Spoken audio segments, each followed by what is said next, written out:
എല്ലാവർക്കും നമസ്കാരം. അപ്പോൾ ഇന്ന് ഞാനൊരു യാത്ര പോവുകയാണ്. നമ്മുടെ വിഴിഞ്ഞം പുളിങ്കുടിക്കടുത്തുള്ള ഗംഗാധരേശ്വര ക്ഷേത്രം, ആഴിമല ക്ഷേത്രം, ശിവക്ഷേത്രം. അവിടെ ഒരു കേരളത്തിലെ ഏറ്റവും വലിയ ശിവപ്രതിമ അവിടെ ഉണ്ടാക്കിയിരിക്കുകയാണ്. അതിൻ്റെ ശില്പി ദേവദത്തൻ നമ്മളെ അവിടെ വെയിറ്റ് ചെയ്യുന്നുണ്ട്. അപ്പോൾ ഇന്ന് അങ്ങോട്ടുള്ളൊരു യാത്രയാണ്. നമുക്കിനി അവിടെ വെച്ച് കാണാം. ഇന്ന് ജനുവരി 3 ഞായറാഴ്ച ആയിട്ട് പോലും എന്തൊരു തിരക്കാണ് ഇവിടെ നിന്നറിയാമോ. ഞാൻ ആ അമ്പലത്തിൻ്റെ ആർച്ച് കഴിഞ്ഞ് ക്ഷേത്രത്തിലേക്കുള്ള വഴിയാണ്. ക്ഷേത്രത്തിലേക്ക് വന്നേക്കുന്ന വാഹനങ്ങളാണ് കാണുന്നതൊക്കെ. ഇവിടെ ഒഴിഞ്ഞ പറമ്പൊക്കെ ക്ഷേത്ര കമ്മിറ്റിക്കാരെ JCB വെച്ച് നിരത്തി പാർക്കിങ്ങിന് ഏർപ്പാട് ചെയ്തിട്ടുണ്ട്. അവിടെ ഈ റോഡിൻ്റെ ഇരുവശത്തും വണ്ടികൾ, 2 വീലറും നിരത്തി പാർക്ക് ചെയ്തിരിക്കുകയാണ്. എല്ലാ പാർക്കിംഗ് ഏരിയയും ഫുള്ളാണ്. ഇനിയും വണ്ടികൾ വന്നുകൊണ്ടിരിക്കുന്നു. ഇപ്പോൾ വണ്ടികളൊന്നും താഴെ വരെ കടത്തി വിടുന്നില്ല. ഇവിടെ തന്നെ പാർക്ക് ചെയ്തിട്ട് ആളുകൾ നടന്നാണ് പോകുന്നത്. അത്ര തിരക്കാണ് മഹാദേവൻ്റെ ഈ വിശ്വപ്രസിദ്ധമായ ഈ വിഗ്രഹം കാണാൻ വേണ്ടിയിട്ട്. തൊട്ടടുത്താണ് തമിഴ്നാട്. അവിടെ നിന്നും ഇഷ്ടം പോലെ ആളുകൾ ഈ ടൂറിസ്റ്റ് വണ്ടികൾ പിടിച്ച് ഇങ്ങോട്ട് എത്തിയിട്ടുണ്ട്. കൂട്ടമായിട്ടാണ് ആളുകൾ വന്നുകൊണ്ടിരിക്കുന്നത് ഈ വിഗ്രഹത്തിൻ്റെ പ്രശസ്തി കേട്ടറിഞ്ഞിട്ട്. ഇവിടെ നിന്ന് അങ്ങോട്ട് ഒരു ചെറിയൊരു വളവ് അങ്ങോട്ട് കഴിയുമ്പോൾ ഒരു താഴ്ന്ന പ്രദേശത്ത് കടലിൻ്റെ തീരത്താണ് ഇതിരിക്കുന്നത്. വിഴിഞ്ഞത്ത് പുളിങ്കുടിയിൽ കണ്ടോ, ദാ ആ ക്ഷേത്രം കാണുന്നു. ഇതാണ് ആ വിഗ്രഹം. ഇത് കാണാനാണ് നമ്മൾ വരുന്നത്. ഈ പുരുഷാരം മുഴുവൻ ഇവിടെ വന്നുകൊണ്ടിരിക്കുന്നത് ഈ വിഗ്രഹം കാണാനാണ്. വർണ്ണാഭമായ ശ്രീകോവിലിൻ്റെ കന്നിമൂലയിൽ കടലിൻ്റെ പശ്ചാത്തലത്തിൽ മഹാദേവൻ്റെ ജീവസുറ്റ ചിത്രം, ആ വിഗ്രഹം വർണ്ണാഭമായ വിഗ്രഹങ്ങൾ നിറഞ്ഞ ശ്രീകോവിലാണ്. ആ ശ്രീകോവിലിൻ്റെ രാജഗോപുരമാണിത്. ആ രാജഗോപുരത്തിൻ്റെ പിന്നിൽ കാണുന്നു കൊടിമരം, മുന്നിൽ ആൽവൃക്ഷം. ഇതിൻ്റെ ചുവട്ടിലാണ് ശ്രീനാരായണ ഗുരു പണ്ട് വന്ന് വിശ്രമിച്ചുകൊണ്ടിരുന്നത്. അന്ന് അദ്ദേഹം പ്രവചിച്ചതാണ് ഇവിടെ ഒരു ക്ഷേത്രം പിന്നീടുണ്ടാകും, അത് ശിവക്ഷേത്രമാകും, ലോക പ്രസിദ്ധമാകുമെന്നൊക്കെ. ഇപ്പം ഞാൻ ഇതിനകത്ത് വിഗ്രഹം കാണാനായിട്ട് കയറുന്നില്ല. ഞാൻ അല്പം പുറകിലോട്ടൊന്ന് താഴേക്ക് ഇറങ്ങുകയാണ്. അത് കണ്ടിട്ട് നമുക്ക് തിരിച്ചു വരാം. ഇതിവിടുത്തെ നാഗർകാവാണ്. ഇതിൻ്റെ പിന്നിലാണ് അറബിക്കടലിൻ്റെ തീരത്താണ് ഈ ക്ഷേത്രം സ്ഥിതി ചെയ്യുന്നത്. ആ കാഴ്ച ഒന്ന് കണ്ടിട്ട് നമുക്ക് വരാം. ഇവിടെ ആളുകൾ വരുന്നത് ഭക്തി കൊണ്ട് മാത്രമല്ല, ഭക്തിയുമുണ്ട്, അതോടൊപ്പം തന്നെ അല്പം ടൂറിസവും ഇവിടെ സന്ദർശിക്കുന്നവരുടെ ഉള്ളിലുണ്ട്. അതായത് ഭഗവാനെ കാണാം, അത് കഴിഞ്ഞ് കടൽ തീരത്തൊന്ന് തിരച്ചവിട്ടാം എന്നാണ്. അപ്പോൾ ഇതുവഴി നമുക്ക് ഈ വിഗ്രഹത്തിൻ്റെ പിൻഭാഗം നമുക്കൊന്ന് കാണാൻ പറ്റും. ഇതാണ് ആ വിഗ്രഹം. ആ കന്നിമൂലയിലിരിക്കുന്ന കടൽ ഭാഗത്ത് ഉയർത്തിക്കെട്ടിയിരിക്കുന്ന ആ വിഗ്രഹം ഇതാണ്. ഈ വിഗ്രഹത്തിൻ്റെ പുറകുഭാഗം അറബിക്കടലാണ്. നമുക്ക് ആ അറബിക്കടലിൻ്റെ ഭംഗി ഒന്ന് ആസ്വദിച്ചിട്ട് വിഗ്രഹത്തിലേക്ക് വരാം. അല്ലെങ്കിൽ ഇടയ്ക്ക് വെച്ച് മുറിഞ്ഞു പോകും. നിങ്ങൾ നോക്കൂ, കടലാണ്. ഇവിടെ നിന്ന് കടൽ തീരത്തേക്ക് ഇറങ്ങാൻ വഴിയുണ്ട്. അതുവഴി താഴെ ഇറങ്ങാം. പക്ഷേ ഇവിടെ അപകടകരമായൊരു ബീച്ചാണ്. ഇത് നോക്കൂ, നല്ല വൃത്തിയുള്ള കടലാണ്. ഇപ്പം നമ്മുടെ കടലോരങ്ങളിലെല്ലാം പ്ലാസ്റ്റിക് കുപ്പിയും തെർമോക്കോളിൻ്റെ പെട്ടിയും കൊണ്ട് നിറഞ്ഞു കിടക്കുകയാണ്. ഇവിടെ അതൊന്നും കാണുന്നില്ല. വളരെ ശുദ്ധമായ കടലാണ്. അത് കണ്ടോ, നീണ്ടു കിടക്കുന്ന ആ ഭാഗം ബീച്ചാണ്. മണലുള്ള സ്ഥലമാണ്. അവിടെ സുരക്ഷിതമായിട്ട് കുളിക്കുകയോ കളിക്കുകയോ തിരച്ചവിട്ടുകയോ ഒക്കെ ചെയ്യാം. പക്ഷേ ഇങ്ങോട്ട് ആവരുത്. ഇങ്ങോട്ട് വന്നു കഴിയുമ്പോൾ ഇവിടെ എല്ലാം പാറക്കെട്ടാണ്, വഴുക്കം പാറയാണ്. ഇവിടുത്തെ മേൽശാന്തി ബ്രഹ്മശ്രീ ജ്യോതിഷ് കുമാർ തിരുമേനി പണ്ടൊരിക്കൽ ഈ വെള്ളത്തിൽ വീണ് ഒഴുകിപ്പോയതാണ്. ഏതോ ഒരു മീൻപിടുത്തക്കാരൻ രക്ഷിച്ച് തിരികെ കൊണ്ടുവന്നു. ഇവിടെ അതിനു മുമ്പ് ആരും രക്ഷപ്പെട്ടിട്ടില്ല. അതിന് പിന്നും ഇങ്ങനെ ആരും രക്ഷപ്പെട്ടിട്ടില്ല. അതിനുശേഷം അദ്ദേഹം ഇവിടെ ഭഗവാന് തൻ്റെ ജീവിതം സമർപ്പിച്ച് ജീവിക്കുകയാണ്. അദ്ദേഹത്തിൻ്റെ തപശക്തിയും ആത്മീയ ചൈതന്യമൊക്കെ കൊണ്ടാണ് ഈ വിഗ്രഹം ഇത്ര പെട്ടെന്ന് പണിതീർക്കാനൊരു ചാലക ശക്തി ആയി പ്രവർത്തിച്ചത്. അതൊക്കെയാണ് അദ്ദേഹത്തിൻ്റെയും കൂടി ഇച്ഛാശക്തിയും ആശയവുമാണ് ഈ വിഗ്രഹം. അത് ദേവദത്തൻ എന്ന ശില്പിയിലൂടെ പ്രാവർത്തികമാണ് ആക്കുകയാണ് ചെയ്തത്. കണ്ടോ, ഈ കടലിൻ്റെ തീരം മണലല്ല, പാറയാണ്. ഈ പാറയിൽ മുകളിലൊക്കെ ഇരിക്കുന്ന ആളുകൾ ഇരിക്കുന്നതാണ് കാണാമല്ലോ. പക്ഷെ താഴേക്ക് ഇറങ്ങരുതെന്ന് മാത്രമേ ഉള്ളൂ. താഴേക്ക് ഇറങ്ങിയാൽ പിന്നെ നോക്കണ്ട, കിട്ടില്ല. വിഗ്രഹത്തിൻ്റെ പിന്നെ ജടാഭാരം കണ്ടോ. ഭഗവാന്റെ ഈ ജടാഭാരത്തിലാണ് ഭഗീരഥൻ തപസ് ചെയ്ത് ആകാശഗംഗയെ ഭൂമിയിലേക്ക് കൊണ്ടുവന്നപ്പോൾ ആ ഭാരത്തിനെ ഭൂമിക്ക് താങ്ങാനാകില്ല എന്നതുകൊണ്ട് മഹാദേവനാണ് തൻ്റെ ജട അഴിച്ചിട്ട് അതിലേക്ക് ഗംഗാദേവിയെ ആവാഹിച്ച് കെട്ടിവെച്ചത്. ആ ജടാഭാരം കണ്ടോ, ഭഗവാന്റെ മുൻഭാഗം. അതെ, പുരുഷാരം നിറഞ്ഞു നിൽക്കുക. മണലിട്ട തറയെ വീടില്ല എന്ന് പറയുന്നതൊക്കെ ഇപ്പോഴാണ് അർത്ഥവത്തായിരിക്കുന്നത്. ഈ കോവിഡ് കാലത്തും ആളുകൾ അതൊക്കെ വകവയ്ക്കാതെ ഇഷ്ടം പോലെ വന്ന് കൂടിയിരിക്കുകയാണ് ഇവിടെ.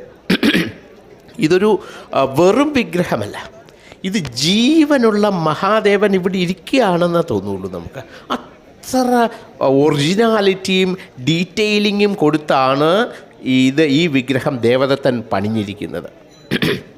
ആ തൃശൂലത്തിൽ ചുറ്റിയിരിക്കുന്ന ആ വസ്ത്രം നോക്കൂ, ആടി ഉലയുന്ന വസ്ത്രം. അതുപോലെ ജടയുടെ ഓരോ ഇഴയും വളരെ ഭംഗിയായിട്ട് ചെയ്തിട്ടുണ്ട്. മഹാദേവൻ ധരിച്ചിരിക്കുന്ന ഈ ആനത്തോല് പുലിത്തോലും ഒക്കെയാണ്. അതിൻ്റെ ഓരോ ചുളിവും നോക്കുള്ളൂ, നമുക്ക് എടുത്തറിയാൻ പറ്റും. ഇതാണ് ഒറിജിനാലിറ്റി എന്ന് പറയുന്നത്. ആ പാദം കൊണ്ട് ഭഗവാൻ അങ്ങനെ ജീവനുള്ള പാദം ഭൂമിയിലേക്ക് ചവിട്ടി നിൽക്കുന്ന ഒരു പ്രതീതിയാണ് നമുക്കുണ്ടാകുന്നത്. അതിൻ്റെ നഖങ്ങൾ, വിരലിൻ്റെ മടക്ക്, ഞരമ്പ്, ആ കാലിലെ ആഭരണം, മുകളിലേക്ക് ചെല്ലുമ്പോൾ ഈ കാലുകളിൽ കാണുന്ന മാംസപേശികൾ, ആ കാലിൻ്റെ മുട്ട്, കുറച്ചുകൂടെ മുകളിലേക്ക് നമ്മൾ ചെന്നാൽ ദാ ഇപ്പം ഈ കണ്ടോ ആ നാഗങ്ങളൊക്കെ കണ്ടോ, ഈ കാല് മടക്കി വെച്ചേക്കുമ്പം താഴെ ആ ഒരു മാംസപേശി എന്ത് ചെയ്യുന്നറിയാമോ, അല്പം ഒന്ന് ഉയർന്നിരിക്കുക. അതുപോലെ കാണിച്ചിട്ടുണ്ട്. ആ ജടാഭാരവും അതുപോലെ തന്നെ പാമ്പ്, രുദ്രാക്ഷമാല, ആ ജടയിൽ കാണുന്ന ഗംഗാദേവി ഉണ്ടോ, എന്ത് ഒറിജിനാലിറ്റിയാണുള്ളത്. ഓരോ ജടയുടെ ഓരോ നാരും അത് പ്രത്യേകം ചെയ്തിട്ടുണ്ട്. ആ ചന്ദ്രക്കല ധരിച്ചിരിക്കുന്നു, ആ ഢമരു കാണുന്നു, ആ രുദ്രാക്ഷമാല, ആലയിൽ കൊമ്പ്, അദ്ദേഹം അണിഞ്ഞിരിക്കുന്ന വസ്ത്രത്തിൻ്റെ അറ്റം കാലിനടിയിലൂടെ ഇപ്പുറത്ത് വന്നിരിക്കുന്നു, കൈ കാലിൻ്റെ തുടയിൽ അങ്ങനെ വെച്ചിരിക്കുന്നു. ഈ കാലിലെ നഖങ്ങൾ നോക്കൂ, എന്താ കണ്ട, എന്ത് മനോഹരമായിട്ടാണ് ചെയ്തിരിക്കുന്നത്. ആ ഞരമ്പ് പിടച്ചിരിക്കുന്നത്, ഇതെല്ലാം ഒറിജിനൽ മഹാദേവൻ തന്നെയാണ്. ഇതൊരു വിഗ്രഹമല്ല, ഇത് സാക്ഷാൽ ജീവസുറ്റ സ്വരൂപമാണ്. അത്രയ്ക്ക് ശില്പി, ഓരോ ശിലയിലും ഒരു ശില്പമുണ്ടെന്നാണ് പറയുക. ആ ഓരോ ശില്പത്തിലും ഒരു ശില്പിയുമുണ്ട്. ശില്പിയുടെ ആത്മാവ് ഇതിൽ വസിക്കുകയാണ്. ആ ദേവദത്തൻ എന്ന് പറയുന്ന യുവ ശില്പിയുടെ ആത്മാവിനെ സ്വാംശീകരിച്ച വിഗ്രഹമാണിത്.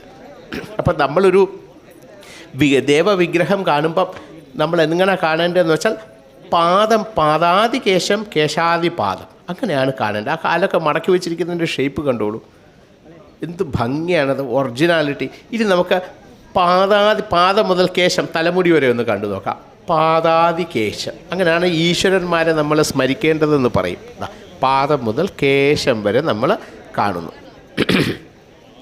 ഇനി തിരിച്ച് നമുക്ക് കേശം മുതൽ പാദം വരെ ഒന്നുകൂടെ കാണുമ്പോൾ ഈ ദേവദർശനം പൂർത്തിയാകും. ഭക്തന്മാരുടെ വിശ്വാസമനുസരിച്ച് പുണ്യമാണ് കേശാദിപാദ ദർശനം എന്ന് പറയുന്നത്. കണ്ടോ, അപ്പോൾ നേരിട്ട് വന്ന് കണ്ടില്ലെങ്കിൽ പോലും ഇത് കാണാൻ പറ്റും. ആ വിഗ്രഹത്തിന് അടിയിലുള്ള ഒരു ഗുഹാമാർഗമാണ്.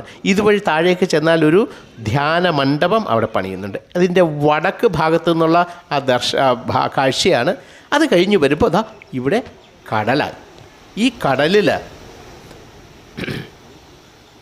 ൾക്ക് മുമ്പ് നമുക്ക് ദേവദത്തനെ ഒന്ന് പരിചയപ്പെടാം. അദ്ദേഹത്തിൻ്റെ ശബ്ദം ഞാൻ റെക്കോർഡ് ചെയ്തപ്പോൾ അല്പം വീക്കായിപ്പോയി, അത്ര ക്ലിയർ അല്ല. നിങ്ങളുടെ വോളിയം ഒന്ന് കൂട്ടി വെച്ചിട്ട് അദ്ദേഹത്തിൻ്റെ വാക്കുകളൊന്ന് ശ്രദ്ധിക്കൂ.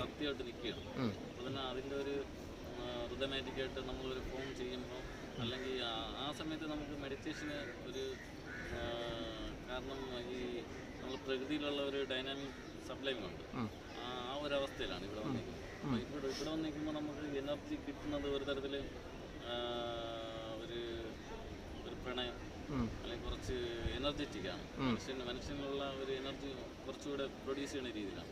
അപ്പോൾ അങ്ങനെ വരുമ്പോൾ മെഡിറ്റേഷന് വേറൊരു തലത്തിലുള്ള ഒരു കാം ഫീൽ അതൊക്കെയാണ് വേണ്ടതെന്ന് തോന്നുന്നത്. ഇവിടെ ആ ഒരു ഇളകി മറിഞ്ഞ ഒരു അവസ്ഥ ഉള്ളത് കൊണ്ട് തന്നെ ഇവിടെ ഒരു രൂപം ചെയ്യുമ്പോഴേ അതിനനുസരിച്ച് കുറച്ച് ലൈവായിട്ടുള്ള കുറച്ച് മോഷൻസ് ഉള്ള അങ്ങനെയുള്ള ഒരു രൂപം വേണമെന്ന് തോന്നി. അതിനനുസരിച്ചാണ് ഇത് ഡിസൈൻ ചെയ്തത്. മുന്നോട്ട് വരുമ്പോൾ തന്നെ നമുക്ക് അതിൻ്റെ വെയിറ്റിനെ കുറിച്ചൊക്കെ വലിയ നല്ല ധാരണ വേണം. കാരണം ഇത് എത്ര ടൺ വെയിറ്റാണ് ഒരു പോർഷനിൽ തന്നെ വരണം. അപ്പം നമ്മൾ എത്ര ക്യൂബിക്കാണ് എന്നുള്ളത് കറക്റ്റ് കാൽക്കുലേറ്റ് ചെയ്ത് മെഷർ ചെയ്ത് മാത്രമേ അതിൻ്റെ സ്ട്രക്ചർ ഡിസൈൻ ചെയ്യാൻ പറ്റൂ. സ്ട്രക്ചർ ഡിസൈനിങ് എന്ന് പറഞ്ഞാൽ ഒരു വലിയ ഏരിയ തന്നെ ഉണ്ട്. അതിൽ കാരണം നമുക്ക് ഇത്രയും വെയിറ്റ് എങ്ങനെ ലോഡ് ചെയ്യിപ്പിക്കാം, അത് ഏത് സർഫസിലാണ്, തറയിൽ എവിടെയാണ് ഇത് ലോഡ് ചെയ്യണത്. അപ്പോൾ നമ്മൾ ഒരു പാറപ്പുറത്താണ് ഇത് വെക്കണമെന്ന് വെച്ചോ. അപ്പോൾ നമ്മൾ പാറയുടെ ഡെൻസിറ്റി എത്ര, അപ്പോൾ പാറ നമ്മൾ അത്രയും സ്കാൻ ചെയ്യണം. സ്കാൻ ചെയ്ത് അതിൻ്റെ ഡെൻസിറ്റി ഉള്ള പോർഷൻ കണ്ടുപിടിക്കണം. പാറ എത്രത്തോളം ഉണ്ട്, അത് എത്ര ഏരിയ ഉണ്ട്, അതിൻ്റെ വെയിറ്റ് എത്ര, ഇത് മറിക്കാനുള്ള വെയിറ്റ് ഉണ്ടാകും. അപ്പോൾ നമ്മളങ്ങനെ അതിനുശേഷം നമ്മൾ പാറ ലെവലല്ലെങ്കിൽ ലെവലാക്കണം, അല്ലെങ്കിൽ സ്റ്റെപ്പ് കട്ട് ചെയ്യണം. കട്ട് ചെയ്തതിനു ശേഷം ഡ്രില്ല് ചെയ്ത് കമ്പി അതിലോട്ട് ഇറക്കി നമ്മൾ അതിലാണ് ഫിക്സ് ചെയ്യണം. എന്നിട്ട് സീറ്റിംഗ് ആക്കും. സീറ്റിംഗ് ആക്കിയതിനു ശേഷം കോളം സ്ട്രക്ചേഴ്സ് കയറും. നമുക്ക് ഇതിൻ്റെ വെയിറ്റ് ലോഡിങ്ങിനുള്ള ഒരു സ്ട്രക്ചർ കയറ്റും. സ്ട്രക്ചർ കയറ്റിയതിനു ശേഷം പിന്നെ ഒരു ബേസ് ലെവൽ ആയതിനു ശേഷം പിന്നെ പ്രതിമയുടെ ബാലൻസിങ് ആണ്, സ്ട്രക്ചറൽ ബാലൻസിങ് ആണ്. അപ്പോൾ വെയിറ്റ് എങ്ങനെ ലോഡ് ചെയ്യാം. ഇപ്പോൾ ഒരു ക്യാൻലിവർ പോർഷൻ, ഒരു കൈ ഇങ്ങനെ തള്ളി നിൽക്കുകയാണെങ്കിൽ, കുറച്ച് മുന്നോട്ട് തള്ളി നിൽക്കുകയാണെങ്കിൽ അതെങ്ങനെ, അതിനെത്ര വെയിറ്റ് വരും, അതെങ്ങനെ കാൽക്കുലേറ്റ് ചെയ്യും. അപ്പോൾ അത് നോക്കിയിട്ട് അതിൽ എത്ര വെയിറ്റ് വേണമെന്ന് നോക്കി ആ സ്ട്രെങ്ത് എത്ര കൊണ്ടുവരാം, അതിനനുസരിച്ച് എന്തൊക്കെ ചെയ്യാം, എങ്ങനെ കമ്പിയിടാം, അല്ലെങ്കിൽ എങ്ങനെ നമുക്ക് ആ സ്ട്രക്ചർ ഡിസൈൻ ചെയ്യാം എന്നൊക്കെയുള്ള കാര്യങ്ങൾ വളരെ. അപ്പോൾ അവിടെ ശ്രീനാരായണ ഗുരുവിൻ്റെ സ്ഥലം വരും. അപ്പോൾ അവിടെ നിന്ന് പുള്ളി ഇവിടെ വരിക, അങ്ങനെയാണ് പുള്ളി വരുന്ന സ്ഥലം. ഇതാണ് വേറോട്ടം പോകില്ല, ഇവിടെ വരും, അവിടെ. അപ്പോൾ ഇവിടെ ഒരു ക്ഷേത്രത്തിൻ്റെ സാന്നിധ്യം ഉണ്ടെന്ന് പറഞ്ഞു. ഒരു എനർജി, അതായത് ഒരു ഒരു സമാധി ഉണ്ടെന്ന് പറയും, ജീവസമാധി എന്തുകൊണ്ടെന്ന് ഇവിടെ. അതിൻ്റെ ഒരു എനർജി ഇവിടെ കിടപ്പുണ്ട്. അപ്പോൾ അതിനനുസരിച്ച് ക്ഷേത്രം വരും, ഭാവിയിൽ വരും, അങ്ങനെയൊക്കെ പറഞ്ഞ് എല്ലാ നാട്ടുകാരെയും വിളിച്ച് കൂട്ടി അങ്ങനെ പറഞ്ഞിട്ട് പോയി. പിന്നീട് ഭാവിയിൽ വന്നു. ദേവദത്തൻ്റെ അനുജൻ ഭരദ്വാജൻ, അദ്ദേഹം ഒരു ശില്പിയാണ്, ഫൈൻ ആർട്സിൽ പഠിക്കുന്നു. ഞാനുമായിട്ടുള്ളൊരു സെൽഫിയാണിത്. ദേവദത്തൻ്റെ അമ്മുമ്മയാണ് ഇത്. തങ്കമ്മ 100 വയസ്സായി. 4.5 വയസ്സിലാണ് ഗുരുദേവനെ കാണുന്നത്. ഈ അമ്മയുടെ അച്ഛനാണ് ഈ ക്ഷേത്രം പണി കഴിപ്പിച്ചത്. ഇപ്പോൾ ഇത് നാട്ടുകാരാണിത് കൈകാര്യം ചെയ്തു പോകുന്നത്. ഇത് നമ്മളെ ക്ഷേത്രത്തിൻ്റെ പിന്നിലേക്ക് വന്നാൽ ഇവിടെ മനോഹരമായൊരു കടലാണ്. ഈ കടലിൽ നിങ്ങളിവിടെ വരുമ്പോൾ ഈ ക്ഷേത്രത്തിൽ ദർശനത്തിന് വേണ്ടി അല്ലാത്തവർക്ക് ഈ പ്രദേശത്ത് വരാം. പ്രദേശത്ത് വന്നു കഴിഞ്ഞാൽ ഒരു പകൽ മുഴുവൻ സുഖമായിട്ട് ഇരിക്കാൻ പറ്റിയ തെങ്ങിൻ തോപ്പുകൾ, വൃക്ഷത്തണൽ, നല്ല ഇളം കാറ്റ് ഒക്കെയുണ്ട്. ഇവിടെ മനോഹരമാണ് ഈ കടൽ. ഞാൻ നേരത്തെ പറഞ്ഞതുപോലെ ഇവിടെ പാറക്കെട്ടുകളാണ് ഒരുപാടുള്ളത്. ഈ പാറകൾ വഴുക്കൻ പാറയാണ്, അപകടമാണ്, ഇവിടെ ആഴം കൂടുതലാണ്. ഇവിടെ വീണ് കഴിഞ്ഞാൽ പിന്നെ തിരിച്ച് കിട്ടില്ല. ഞാൻ തന്നെ കുറച്ച് നേരത്തെ ഇവിടെ വന്നപ്പോൾ വള്ളത്തിൽ പോകുന്ന ആളുകൾ ഉറക്കെ ഒച്ചയെടുത്ത് പറയുന്നുണ്ടായിരുന്നു, ചില ആളുകളുടെ അടുത്ത് കയറിപ്പോ ഇറങ്ങരുതെന്ന് പറയുന്നുണ്ട്. കാരണം ആളുകൾ ഇതൊക്കെ പറഞ്ഞാലും ഇറങ്ങി സെൽഫി എടുക്കും, അത് അവസാനത്തെ സെൽഫി ആയിരിക്കും. അപ്പോൾ അങ്ങനെയുള്ള കാര്യങ്ങൾക്കൊന്നും ആരും പോരുത്. അല്ലാതെ ഇവിടെ വന്നാൽ നല്ല പാറക്കെട്ടുകളാണ്. ഈ പാറക്കെട്ടുകളുടെ പുറത്തുകൂടെ നമുക്ക് നടന്ന് പോവാം. ഇവിടെ നിന്ന് കുറച്ച് ദൂരെ ഇവിടെ നിന്ന് കാണാം. ആ വിഴിഞ്ഞം ഹാർബറൊക്കെ ഇവിടുന്ന് കാണാൻ പറ്റും. വിഴിഞ്ഞ ഹാർബർ വന്നതിന് ശേഷം ഇവിടെ അല്പം ഈ തിരക്ക് ശക്തി കുറഞ്ഞിട്ടുണ്ടെന്നാണ് പറയുന്നത്. കാരണം നേരത്തെ വെള്ളം കുറച്ച് കയറുമായിരുന്നു. ഇപ്പോൾ അവിടെ ഡ്രഡ്ജിങ് ഒക്കെ നടത്തിയതുകൊണ്ട് വെള്ളം അങ്ങോട്ട് ഇറങ്ങുകയാണ് ചെയ്യുന്നത്. വലിയ അപകടമില്ല ഇപ്പം. ഈ തിരമാലകളുടെ വലിയ ശല്യമില്ല എന്നാണ്. അല്ലാതെ ഇറങ്ങാൻ പറ്റും എന്നല്ല ഞാൻ പറഞ്ഞത്. അപ്പോൾ അതുകൊണ്ട് ഇവിടെ വരാം. ഈ ക്ഷേത്രം നേരത്തെ ദേവദത്തൻ പറഞ്ഞത് ശ്രദ്ധിച്ചിട്ടുണ്ടാവും. ശ്രീനാരായണ ഗുരു ഇതിനടുത്ത് മറ്റൊരു സുബ്രഹ്മണ്യ സ്വാമി ക്ഷേത്രം പ്രതിഷ്ഠിച്ചിട്ടുണ്ട്. അവിടെയൊക്കെ വരുമായിരുന്നു. അരുവിപ്പുറം പ്രതിഷ്ഠ കഴിഞ്ഞിട്ടും അദ്ദേഹം ഈ പ്രദേശത്തൊക്കെ വന്നിരുന്നു. ഈ പ്രദേശത്തിൻ്റെ സൗന്ദര്യം കണ്ട് ആകൃഷ്ടനായ അദ്ദേഹം മിക്കവാറും ഇവിടെ വന്ന് വിശ്രമിക്കുമായിരുന്നു. അന്ന് അദ്ദേഹം പ്രവചിച്ചു, ഇവിടെ ഒരു ശിവക്ഷേത്രം ഉണ്ടാകും, അത് ലോകപ്രസിദ്ധമാകും എന്നൊക്കെ പ്രവചിച്ചിരുന്നു. അത് സത്യമാകുകയും ചെയ്തു. അപ്പോൾ ഇവിടെ വന്ന് ഈ തീരം കാണുമ്പോഴാണ് ഇങ്ങനെയുള്ള മഹത് വ്യക്തികളൊക്കെ എന്തുകൊണ്ടാണ് ഇവിടെ വന്നിരുന്നുവെന്ന് നമുക്കിപ്പോൾ തോന്നുന്നു. അത്ര ഭംഗിയല്ലേ. ഇന്ന് ഇത് ഇത്ര ഭംഗിയുണ്ടെങ്കിൽ ഈ മനുഷ്യൻ ഇതൊന്നും നശിപ്പിക്കാതിരുന്ന അന്നത്തെ കാലത്ത് ഇവിടുത്തെ എന്ത് ഭംഗിയായിരിക്കും, ഒടുക്കത്തെ ഭംഗിയായിരുന്നു കാണും. അതാണ് അദ്ദേഹമൊക്കെ ഇവിടെ വന്നിട്ട് പോയത്. കണ്ടോ പാറകളൊക്കെ. ഇതിൻ്റെ പുറത്തൊക്കെ നമുക്ക് കയറാം. കാരണം ഇതൊക്കെ ഈ തീരത്തിൽ നിന്ന് കുറച്ച് ഉയരെയാണ്. അപ്പം മറിഞ്ഞു വീഴരുതെന്ന് മാത്രം. മറിഞ്ഞു വീണുള്ള അപകടമേ ഇവിടെ ഉണ്ടാവുള്ളൂ. പക്ഷെ തീരത്ത് ചെന്നിറങ്ങിയാൽ വെള്ളത്തിലാണ് പോകുന്നത്, പിന്നെ കിട്ടില്ല. അപ്പോൾ ഇവിടെയൊക്കെ ഒരുപാട് ആളുകൾ വന്നിരിക്കുന്നുണ്ട്. നമുക്കും വരാവുന്നതേ ഉള്ളൂ. വൈകുന്നേരങ്ങളിലൊക്കെ ഇവിടെ വന്നാൽ ക്ഷേത്ര ദർശനം, വിശ്വാസിയാണെങ്കിൽ നിങ്ങൾക്ക് ക്ഷേത്ര ദർശനം ആകാം, അല്ലാത്ത സമയത്ത് ഇവിടെ വന്ന് നിങ്ങൾക്ക് ആസ്വദിക്കുകയും ചെയ്യാം. എന്തായാലും തിരുവനന്തപുരത്തുള്ള ആളുകൾക്ക് പറ്റിയ ഒരു സ്ഥലമാണ്. ദൂരെ നിന്ന് വരുന്നവർക്കും ഇവിടെ റെസ്റ്റോറൻറ്റുകൾ ഇഷ്ടം പോലെയുണ്ട്, ഹോം സ്റ്റേകളുണ്ട്, ഹോട്ടലുകളുണ്ട്, ആയുർവേദ ചികിത്സ നടത്തുന്ന സ്ഥാപനങ്ങളുണ്ട്, മസാജ് സെൻറ്ററുകളുണ്ട്. കാരണം ഇത് കോവളത്തിനോടടുത്ത ഭാഗമായതുകൊണ്ട് കോവളത്ത് വരുന്ന വിദേശ സഞ്ചാരികളൊക്കെ കൂടുതലും ചികിത്സയ്ക്കും മറ്റുമായിട്ട് ഈ പുളിങ്കുടി ഭാഗത്താണ് വരുന്നത്. ഇവിടെ നല്ല ആയുർവേദത്തിന് പ്രസിദ്ധമായ കേന്ദ്രങ്ങളാണ് ഇവിടെയുള്ളത്. ഇവിടുത്തെ ആ വെള്ളത്തിൻ്റെ കളറ് കണ്ടോ, ഒരു സഫയർ ഗ്രീനാണ്. അതിന് സാധാരണ കാണുന്ന പോലൊരു കളറല്ല. അപ്പോൾ ഈ പാറക്കെട്ടും ആ വൃത്തിയുള്ള ഈ കടലും ഒക്കെ കൂടെ ചേരുമ്പോൾ ഇതിനൊരു കാൽപ്പനികമായൊരു ഭംഗിയാണ്, ഒരു പ്രത്യേക ഭംഗിയാണ് ഇതിന് വരുന്നത്. ഈ ഭാഗത്തൊക്കെ ഈ പാറയിലൊക്കെ പറ്റിയിരിക്കുന്നത് ഇതാണ്, ഈ കല്ലിമേക്ക. ഈ ആളുകളൊക്കെ അത് ഇവിടുത്തെ ആളുകൾക്ക് അത് ദൂരെ നോക്കുക, ഈ കാണുന്നതാണ് വിഴിഞ്ഞ ഹാർബർ. അങ്ങ് ദൂരെ കാണുന്ന ആ വെള്ളം ഇങ്ങനെ കപ്പലല്ല, അത് വിഴിഞ്ഞ ഹാർബറിൻ്റെ ഭാഗമാണ്. അപ്പോൾ ഞാൻ നേരത്തെ പറഞ്ഞ ഈ കല്ലിമേക്ക ആളുകൾക്ക് ഇവിടെയുള്ള ആളുകൾ ഇങ്ങനെ നുള്ളിപ്പറക്കി എടുക്കാറുണ്ട് ഇവിടുന്ന് ഇഷ്ടം പോലെ. അവർ ചാടുന്നത് കണ്ടിട്ട് നമ്മൾ ചാടിയാൽ നമ്മുടെ കാലം കഴിഞ്ഞു. നമ്മുടെ ഇവിടെ 44 നദികളുണ്ട് കേരളത്തിൽ, ഒരുപാട് കടലുമുണ്ട്.